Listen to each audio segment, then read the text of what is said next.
Ce soir-là, il pleuvait sur Paris comme si le ciel lui-même voulait laver les âmes de leur fardeau silencieux. Les lumières de la ville se reflétaient dans les flaques d'eau, créant un balai de lueurs vacillantes sur l'asphalte mouillé. Au coin d'un arrêt de bus, sous ce ciel en larmes, deux êtres allaient se rencontrer dans un instant suspendu entre deux vies. Clara Morel serrait son manteau élimé contre elle, tentant de préserver le peu de chaleur qui lui restait après cette journée interminable. Ses chaussures, trempées par la pluie battante, lui rappelaient à chaque pas que l'hiver s'installait sans pitié sur la capitale. Ses traits fins, encadrés par des cheveux châtains mouillés qui collaient à ses joues, portaient les stigmates d'une fatigue chronique. À 28 ans, elle jonglait entre son emploi de serveuse dans un café du 11e arrondissement et des cours du soir pour décrocher un diplôme qui lui permettrait peut-être, un jour, de respirer. Son contrat se terminait dans 2 semaines, et aucune promesse de renouvellement n'avait été prononcée. Les factures s'empilaient sur sa petite table d'entrée, dans ce studio de 18 mètres carrés qu'elle payait trop cher pour ce qu'il était. Ce soir-là, elle ne voulait pas y penser. Elle avait appris à compartimenter ses angoisses, à les ranger dans des tiroirs mentaux qu'elle n'ouvrirait que quand elle aurait la force de les affronter. Debout sous l'abribus, elle regardait l'heure sur son téléphone à l'écran fissuré. Encore 12 minutes d'attente. C'est alors qu'une silhouette émergea de l'obscurité humide. Il s'approcha lentement, comme pour ne pas l'effrayer. Un homme d'une 50aine d'années, peut-être plus, il était difficile de lui donner un âge précis. Ses vêtements, visiblement usés, n'étaient pourtant pas sales. Il portait un sac en plastique transparent contenant ce qui semblait être quelques affaires personnelles. Son regard, bien que baissé, n'avait rien de celui d'un homme brisé.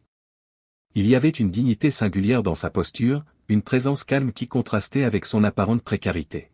« Excusez-moi de vous déranger, mademoiselle, dit-il d'une voix douce aux inflexions cultivées.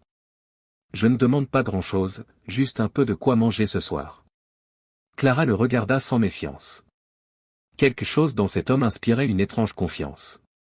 Sans hésitation, elle plongea la main dans la poche de son manteau et en sortit les dernières pièces qu'elle possédait, 3,85 € qui devaient lui permettre d'acheter une baguette pour son dîner.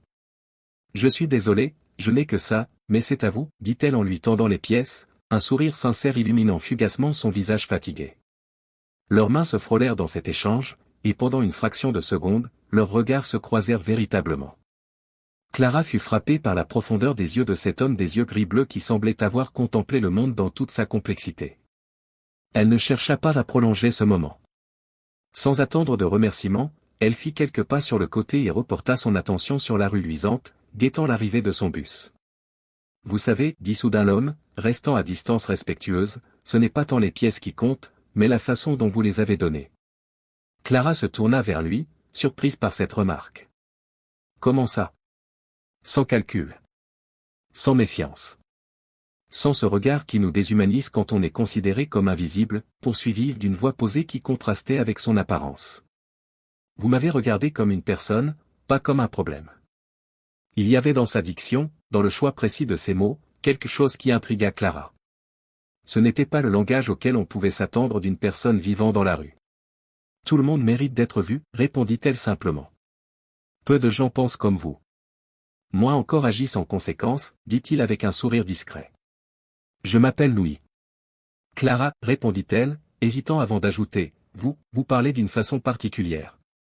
Louis laissa échapper un petit rire sans amertume. La vie nous façonne de manières inattendues, n'est-ce pas? J'ai connu d'autres circonstances, autrefois. Un silence s'installa, ponctué par le bruit de la pluie qui redoublait d'intensité. Clara sentit qu'elle pouvait lui parler sans crainte. Vous savez, ces pièces, c'était mes dernières jusqu'à mon prochain salaire, avoua-t-elle sans chercher à susciter la pitié. Mais j'ai un toit, un travail, pour l'instant du moins. Alors ça me semblait juste. Louis l'observa longuement avant de répondre. La véritable générosité n'est pas de donner beaucoup. C'est de donner quand on n'a presque plus rien, dit-il avec une intensité tranquille. Savez-vous ce que fait le pouvoir aux hommes, Clara? La question semblait venir de nulle part, mais Clara sentit qu'elle participait à quelque chose qui dépassait la simple conversation d'arrêt de bus. Il les corrompt, hasarda-t-elle. Plus subtilement. Il leur fait oublier la simplicité. Il leur fait perdre la capacité de voir vraiment, expliqua Louis. J'ai connu des hommes capables de signer des chèques de millions sans hésiter, mais incapables d'offrir un regard d'égal à la personne qui leur sert leur café. Clara l'écoutait, fascinée. Un philosophe sous l'apparence d'un homme sans abri, ou était-ce l'inverse? Je vous remercie, conclut Louis. Pas pour les pièces, mais pour l'humanité du geste. Au loin, les phares du bus apparurent à travers le rideau de pluie. Ce que Clara ne pouvait pas savoir à cet instant, c'est que Louis Mercier n'était pas celui qu'il semblait être. Louis était à la tête d'une fondation discrète mais influente, spécialisée dans le financement de projets sociaux innovants. Cet homme, dont la fortune personnelle avoisinait les 8 chiffres, avait développé une méthode singulière pour identifier les personnes authentiquement altruistes. Depuis 6 mois, il passait une soirée par semaine habillé simplement, à observer la réalité sociale sans le filtre de son statut. Non pas pour juger ceux qui ne donnaient pas, il connaissait trop bien les difficultés économiques actuelles, mais pour repérer ceux qui, malgré leurs propres privations, parvenaient à conserver cette étincelle d'humanité. Il n'y avait rien de condescendant dans sa démarche. Aucun piège, aucune manipulation. Juste une quête sincère de cette bonté qui persiste quand tout incite au repli sur soi. Clara ne saurait jamais toute l'histoire. Elle ne saurait pas que Louis avait noté son nom en l'entendant. Elle ne saurait pas qu'il avait observé sa façon de saluer le chauffeur de bus avec gentillesse malgré sa fatigue évidente. Elle ne saurait pas qu'il avait reconnu en elle cette qualité rare qu'il cherchait, la capacité à donner sans espoir de retour. 3 semaines plus tard, Clara trouva dans sa boîte aux lettres une enveloppe sans timbre. À l'intérieur, sur un papier de qualité, quelques lignes dactylographiées. À l'attention de mademoiselle Clara Morel. La Fondation Mercier a le plaisir de vous informer que vous avez été sélectionné pour recevoir une bourse d'études complète afin de poursuivre votre formation professionnelle. Cette bourse couvre vos frais de scolarité et inclut une allocation mensuelle pendant la durée de vos études. Par ailleurs, un poste d'assistante à temps partiel compatible avec vos horaires de cours vous est proposé au sein de notre organisation. Veuillez vous présenter le lundi 15 novembre à 10 h à l'adresse ci-dessous pour finaliser les démarches administratives. Cordialement, L. Mercier, directeur. Clara relut la lettre plusieurs fois, persuadée d'une erreur. Elle n'avait jamais postulé à une telle bourse. Comment cette fondation connaissait-elle son existence? Son besoin d'étudier? Le jour dit, elle se rendit à l'adresse indiquée, un immeuble élégant du 7e arrondissement. Conduite dans un bureau lumineux, elle attendit, le cœur battant d'appréhension. Lorsque la porte s'ouvrit, elle se leva par politesse, et se figea. Devant elle se tenait Louis. Non plus dans des vêtements usés, mais dans un costume sobre et parfaitement coupé. Son regard, cependant, était exactement le même, cette même profondeur, cette même humanité tranquille. « Bonjour, Clara, dit-il avec un sourire bienveillant. Je pense que nous avons beaucoup à nous dire. » Elle aurait pu se sentir trompée, manipulée. Mais quelque chose dans la sincérité de cet homme lui disait qu'il n'y avait eu aucune malveillance dans sa démarche. « C'était un test ?» demanda-t-elle finalement. « Non » répondit Louis en s'asseyant face à elle. « C'était une reconnaissance. » En cet instant précis, le bureau luxueux, la fondation, la bourse, tout cela semblait secondaire face à la vérité qui se dévoilait entre eux, 2 âmes qui s'étaient reconnues au-delà des apparences. « Asseyez-vous, Clara, dit Louis en lui indiquant le fauteuil face à son bureau. Je vous dois quelques explications. Clara prit place, toujours sous le choc de cette révélation. Louis s'assit non pas derrière son imposant bureau, mais sur le fauteuil adjacent au sien, abolissant ainsi toute barrière symbolique entre eux. Ce que vous avez fait ce soir-là, sous la pluie, beaucoup l'auraient considéré comme insignifiant. Un geste minuscule dans l'immensité d'une vie, commença Louis. Mais ce sont ces instants apparemment anodins qui révèlent qui nous sommes vraiment. Je ne comprends toujours pas pourquoi moi, murmura Clara. Louis sourit avec douceur. Parce que vous n'avez pas calculé. Parce que vous avez donné quand tout vous poussait à garder pour vous. Et surtout, parce que vous l'avez fait avec dignité, la vôtre, et la mienne. Louis se leva et s'approcha de la baie vitrée qui offrait une vue imprenable sur les toits de Paris. Pendant quelques instants, il sembla perdu dans ses pensées, comme s'il remontait le fil d'une histoire ancienne. J'ai créé cette fondation il y a 15 ans, après avoir perdu ma femme, Elisabeth, dit-il finalement sans se retourner. Elle était professeure dans un quartier difficile. Chaque jour, elle rentrait avec des histoires non pas de violence ou de désespoir comme on pourrait s'y attendre, mais de petits miracles humains. Des enfants qui partageaient leur unique goûter. Des parents qui, malgré la précarité, trouvaient le moyen d'être présents pour les autres. Il se tourna vers Clara. J'étais alors complètement absorbé par mes affaires. J'avais réussi, comme on dit. Mais Elisabeth me rappelait constamment que la vraie réussite n'était pas dans mon compte en banque. Elle était dans notre capacité à rester humain. La voix de Louis vacilla légèrement. Quand elle est partie, emportée par une maladie foudroyante, j'ai compris qu'elle avait tenté de me transmettre quelque chose d'essentiel. Que l'argent, le pouvoir, le statut, tout cela n'était que du vent face à l'authentique connexion humaine. Clara écoutait, bouleversée par la sincérité qui émanait de cet homme. La Fondation Mercier ne se contente pas de distribuer des fonds, poursuivit Louis. Elle cherche à identifier et soutenir des individus capables de préserver leur humanité dans un monde qui pousse à l'indifférence. Des personnes comme vous, Clara. Je n'ai rien d'exceptionnel, protesta-t-elle doucement. C'est précisément ce que dirait quelqu'un d'exceptionnel, répondit Louis avec un sourire bienveillant. Vous n'avez pas conscience de votre propre lumière.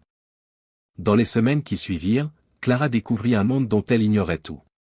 La Fondation Mercier travaillait comme une pierre jetée dans l'eau, créant des cercles concentriques d'impact positif. Elle commença à y travailler à temps partiel, tout en poursuivant ses études enfin rendues possibles. Chaque jour lui apportait une nouvelle compréhension de la vision de Louis. La Fondation opérait selon un principe simple mais révolutionnaire, identifier des personnes authentiquement altruistes et leur donner les moyens de démultiplier leur impact. Non pas en les transformant en gestionnaires ou en bureaucrates, mais en leur permettant de rester fidèles à leur essence tout en élargissant leur champ d'action. Un matin de printemps, alors que les arbres parisiens se couvraient de leurs premières feuilles, Louis invita Clara à l'accompagner pour une visite particulière. Ils se rendirent dans une petite école de la banlieue, où une jeune institutrice avait transformé sa classe en havre de paix et d'apprentissage pour des enfants issus de milieux défavorisés. Cette femme, Samira, avait été repérée 2 ans plus tôt par la Fondation. Elle donnait des cours de soutien gratuits le week-end, sacrifiant son temps libre pour ses enfants. Aujourd'hui, grâce au soutien discret de la Fondation, elle dirigeait un programme innovant qui s'étendait à 3 écoles. Voilà le principe, expliqua Louis à Clara alors qu'ils observaient Samira interagir avec ses élèves. Nous ne créons rien. Nous amplifions ce qui existe déjà à l'état de graine. Clara comprit alors pleinement ce que Louis avait vu en elle ce soir pluvieux. Non pas un simple geste charitable, mais le potentiel d'une âme capable de créer des ondulations bien au-delà de sa propre existence. 1 an passa. Clara termina brillamment sa première année d'études tout en s'impliquant de plus en plus dans la Fondation. Elle avait développé un programme spécifique visant à identifier et soutenir les jeunes femmes en situation de précarité qui, comme elle autrefois, avaient des rêves mais manquaient de moyens pour les réaliser. Un soir d'automne, alors que les feuilles dorées tourbillonnaient dans les allées du Luxembourg, Clara et Louis marchaient côte à côte, plongés dans une conversation sur l'avenir de ce programme.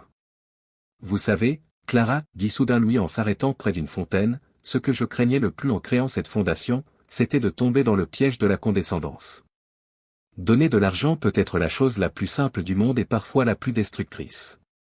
Clara acquiesça, comprenant parfaitement ce qu'il voulait dire. C'est pourquoi votre approche est si précieuse, poursuivit-il. Vous n'aidez pas ces jeunes femmes. Vous les reconnaissez. Vous voyez en elles ce que personne d'autre ne prend le temps de voir. J'ai eu un bon professeur, répondit-elle avec un sourire. Louis secoua doucement la tête. Non, Clara. Je n'ai fait que reconnaître ce qui était déjà là. Cette capacité à voir au-delà des apparences, à donner sans calcul, c'est vous, profondément vous. Il y eut un silence, l'un de ces moments suspendus où les mots deviennent superflus. Je vais prendre ma retraite l'année prochaine, annonça finalement Louis. Et j'aimerais que vous preniez la direction de la Fondation. Clara s'arrêta net, le souffle coupé par cette proposition inattendue. Mais, je n'ai pas l'expérience, je n'ai pas. Vous avez l'essentiel, l'interrompit Louis avec douceur. Le reste s'apprend. Ce n'étaient pas les pièces qui comptaient ce soir-là sous la pluie parisienne. Ce n'était pas la fatigue, ni les circonstances difficiles. C'était le fait que Clara avait donné, sans savoir. Sans calcul. Sans attendre quoi que ce soit en retour. Et c'est précisément pour cela qu'elle recevait maintenant bien plus que ce qu'elle aurait jamais imaginé. 3 ans après cette rencontre fortuite à un arrêt de bus, Clara Morel se tenait devant l'assemblée des partenaires et bénéficiaires de la Fondation Mercier. À 31 ans, elle était désormais la plus jeune directrice d'une fondation majeure en France. Louis, assis au premier rang, la regardait avec une fierté tranquille. Il n'avait pas créé Clara, il avait simplement reconnu ce qui brillait déjà en elle et lui avait offert l'espace pour déployer ses ailes. La véritable philanthropie n'est pas dans le montant que l'on donne, déclara Clara en conclusion de son discours d'investiture. Elle est dans notre capacité à reconnaître et honorer l'humanité de chaque personne que nous croisons. À voir au-delà des apparences, des statuts, des circonstances temporaires. Son regard croisa celui de Louis. Parfois, tout ce dont nous avons besoin, c'est que quelqu'un nous voie vraiment. Pas comme un problème à résoudre ou une cause à défendre. Mais comme un être humain, dans toute sa complexité et sa dignité. Dans la salle, une jeune femme écoutait attentivement. Elle s'appelait Amélie et venait de recevoir une bourse de la Fondation après avoir été repérée par Clara alors qu'elle partageait son repas avec une personne sans abri. Le cycle continuait. Dans notre monde où tout est mesuré, quantifié, monétisé, il existe encore de ces moments où l'authentique bonté crée des ponts inattendus entre les êtres. Des moments où donner ce que l'on a presque plus qu'il s'agisse d'argent, de temps, ou simplement d'attention peut ouvrir des portes que l'on ne soupçonnait même pas. La vraie richesse de Louis n'était pas dans son compte en banque, mais dans sa capacité à reconnaître la valeur des gestes invisibles. La vraie richesse de Clara n'était pas dans son porte-monnaie, mais dans son cœur qui savait donner même quand il ne restait presque rien. Et peut-être est-ce là le plus grand secret de la vie, nous ne sommes pas définis par ce que nous possédons, mais par ce que nous choisissons de donner quand tout nous invite à garder pour nous-mêmes. Chaque jour, à chaque rencontre, nous avons le choix. Voir ou ne pas voir. Donner ou retenir. Rester humain, malgré tout. Et parfois, c'est dans ces choix apparemment insignifiants que se dessine notre humanité la plus profonde. Car nous ne sommes jamais aussi grands que lorsque nous nous inclinons pour élever l'autre.